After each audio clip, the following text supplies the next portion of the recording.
Chapter 26. Rosner is finally permitted an audience with the Phoenix, after a week of waiting. After feasting, they journey to the temple. It sounds religious, and to its residents perhaps it is, but Rosner sees it for what it is, a government building, or rather, a government complex. The structure can easily fit the heart of Ticthrim in its center courtyard alone, which is encompassed by multiple stone buildings connected by elevated halls. Most are studies for the various factions of the order, but some, like the ones I walked up to, adhere to the public. If Rosner recalls correctly, it did not take very long, much to his surprise. Yuan requested an audience with the Phoenix, and then procured the letter from Tyriane. The order member, a younger gnome with sandy skin, wrote their names on a sheet of parchment and told them that they would be contacted. The hood of his sky blue robe draped down his back. His tassels were hidden beneath the counter.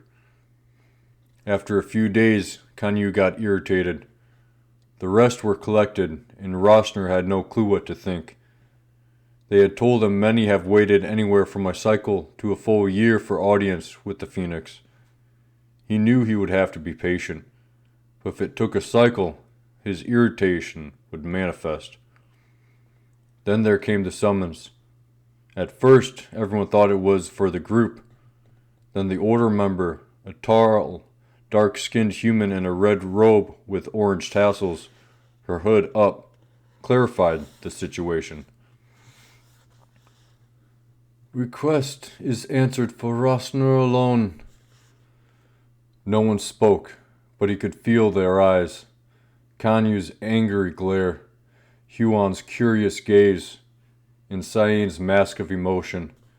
Kisra, after hearing this, had been visibly angry and returned to the order again to try and persuade them to allow her admittance to the Phoenix before he left. It was not his intention to go alone. However, if he wanted access to the library, he knew he would have to talk with him. Upon entering the throne room, Rosner is taken by the luxurious decor. Statues of the legendary bird in various positions of fury sit on pedestals, alternating between white pillars with brilliant flames etched into them. The walls are aligned with the murals of fierce battles, many dying to flames. Large braziers light the room, one on either side of the pillars. Black marble floor spans the entire room, including the four-tiered dais the throne sits on. At each corner burns a fire in large braziers. On the back wall is a giant mural of 14 stones, circling a single figure in white armor with gold trim. His feet carry him forward, but his eyes remain on the back wall. What does this mean? Does this mean anything? "You are not what I expected." Rosner forces himself to look away from the mural and at the Phoenix instead. He is surprised to see how young the man looks, yet he speaks with the regality of someone who has lived many years. The Phoenix cannot have witnessed many more of Maris's reigns than Rosner. How is it that everyone gives him such respect? Rosner holds back a laugh. "Same can be said about you." A smile appears on the lips of the Phoenix. "I see you are one who does not believe me a god. I was told you could help me heal my brother. I do not care about anything else." "Apparently not," the Phoenix says. "I can think of only a select few who would dare approach me as you do, let alone any ruler of any land. I am compelled to turn you away now and let the creatures of this land feed on your corpse outside these city walls. Yet I cannot help but give that thought pause." The Phoenix rises and walks towards Rosner, saying, "Which leads me to say, I suggest you start caring about the details, because I cannot help you." Rosner stands there, processing what he has been told. The phoenix waves to one of the robed figures near the door, this one a gentle red with gold tassels. Escort him out. He stands there, shocked. The order member grabs his arm and leads him away. Did that really happen? Did he come all this way and wait as long as he did to have a 30-second conversation with the phoenix, just to have him send Rosner away with nothing? No, this is not happening. Halfway to the door, Rosner spins around and out of the grip of the robed figure. To judgment with you, he curses. I did not wait a week for an audience just for you to say I cannot help. The phoenix hovers over his throne. A week? Usually it takes longer. Longer? Do you not care about what goes on outside these walls? Rosner demands. Still standing, the phoenix answers. If by walls you mean the borders of the Sea of Sand, then no. Not particularly. Which is why I'm not keen on talking with you. If this is a shock, you really should read more history. He nods to the order member again. Rosner ducks away from their grasp. I find there are a lot of holes in history. Rosner tries again, but the robed figure grabs him with shocking strength. You do not even know what kind of help I need. The phoenix strolls back to the dais base, saying, I believe that I have stated I care very little about your issues. Rosner struggles as they move towards the door. He is possessed, you bastard, by one of Assander's shades. An uneasy stillness enters the room. The robed figure's grip loosens, and Rosner's rips free to stand once more before the phoenix, who now stares directly into Rosner's eyes. And who told you this? The whisper is deafening in the stillness, a shift to a much deeper tone than before. And why does that matter? The stillness deepens, and the phoenix's voice returns. Because it determines if I believe your claim. Rosner shrugs. Never got a name. Never talked to anyone either. Not until we found those eggs. Rosner blinks. Then he waits for his vision to come into focus. Ow. He picks himself up, unsure on how he even ended on the floor outside the throne room, and heads back to the inn to discuss the strange interaction with the God King. Kanyu is not happy. You never mentioned no eggs before, the dwarf points out. During the walk back to the Sea Flower, Rosner debates with himself as to whether he should disclose his conversation with the phoenix to the group. As Kanyu graciously points out, he did not share his whole story, but he also only just met them. Now it seems he owes them.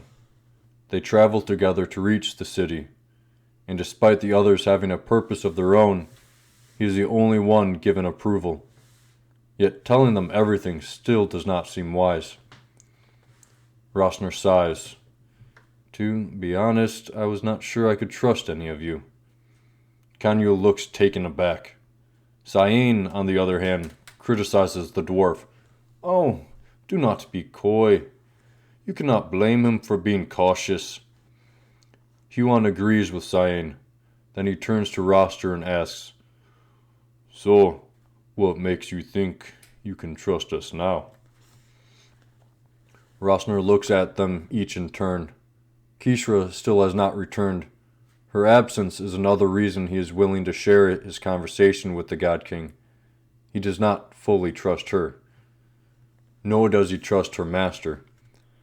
Tyriane does not strike Rosner as evil or sinister, yet behind those cool, collective eyes, he hides an infinite number of secrets. Like why he was the one who returned the Roy's coin to him and permitted the group to leave. Why was he so sure of himself when, apparently, he had repeatedly failed in the past? None of it sits well with him. Think of it as a leap of faith, Rosner tells them. We have traveled together. I think the very least I can do is answer some more questions. Rosner holds up a finger to quiet Canute. That is, if you answer some questions of mine. To Rosner's surprise, none of them argue. He leans back in his chair and rests his hand on the table before him. The egg my siblings and I found was in a crater the castle left behind, Rosner shares. In the crater? Canute asks. Rosner nods. You said eggs, then egg, Cyan observes. Why? Well, one fell into the sea, Rosner replies. Huon leans forward. Did you see it fall? Well, no. Then how do you know that there is another? Because the old man in our village found it. And how, Canute butts in, did he find it? And, not that I do not enjoy ignoring the big questions, why is it these eggs hold so much importance and mystery? Rosner shrugs. I do not know how you found it, he admits, but does he just tell them that he watched 2 dragons hatch? Could he possibly be endangering either Asra or Kadoric if he does so? The 3 of them watch Rosner expectantly. He has to give them something, does he not? Rosner takes a deep breath and says, The eggs were dragon eggs. For a long, painful moment, none of them speak. Each one tries to suppress their surprise, but Rosner sees it peek through each of their masks. Cyan, who has her feet propped up on the table, leaning back in her chair, rocks further back. Then she cries out as she falls backward. Still on the floor, but with one hand on the fallen seat, propping her up, Cyan asks, Did you just say dragon eggs? Rosner nods. It is out.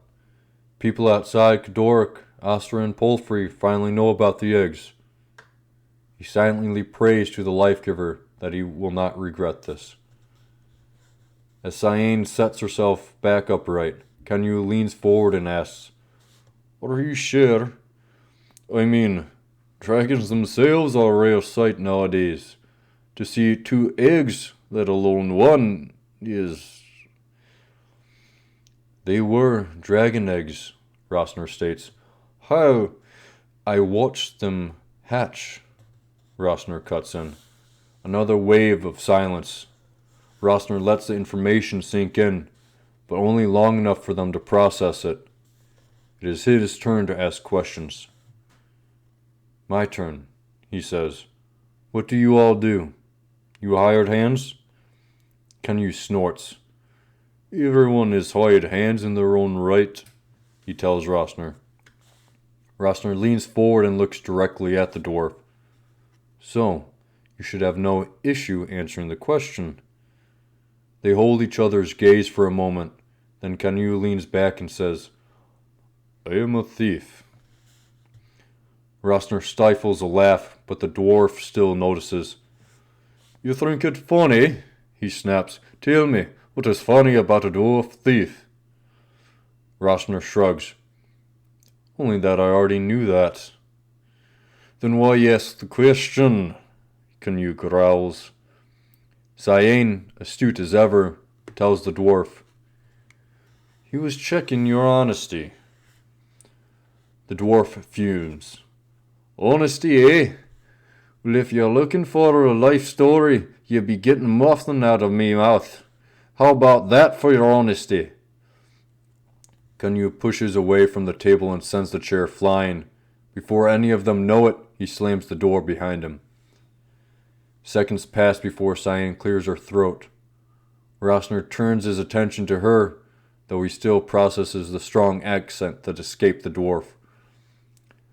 I am the swords, she informs him. Prefer to go light, Bulky gets in the way. My specialty is dual wielding, but I can use any blade put in front of me. And if it comes to it, hand in hand is almost second nature. Osric loves what I can accomplish with steel in hand.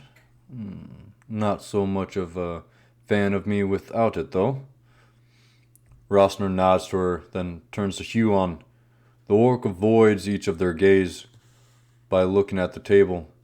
Just when Rosner thinks to get his attention, Huon looks up. When he does, Rosner has to look twice.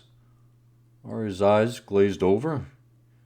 Rosner becomes more thoroughly confused when Huon talks, but his mouth does not move. The eyes tend to unnerve others, he says. It sounds like he is behind Rosner, so he turns. He does not fall out of his chair like Cyane, but if he were standing, he would have taken a few steps back. Before him stands Huon, or a copy of him. Is the one sitting a copy? Is he a twin? The standing Huon studies Rosner before saying, You have taken this better than most. Rosner nods hesitantly. Yeah, but what is this? Huon fades out of existence like valley fog in the morning dew to the life-giver. Behind him, the sitting Huon says, A projected illusion. One of my focuses.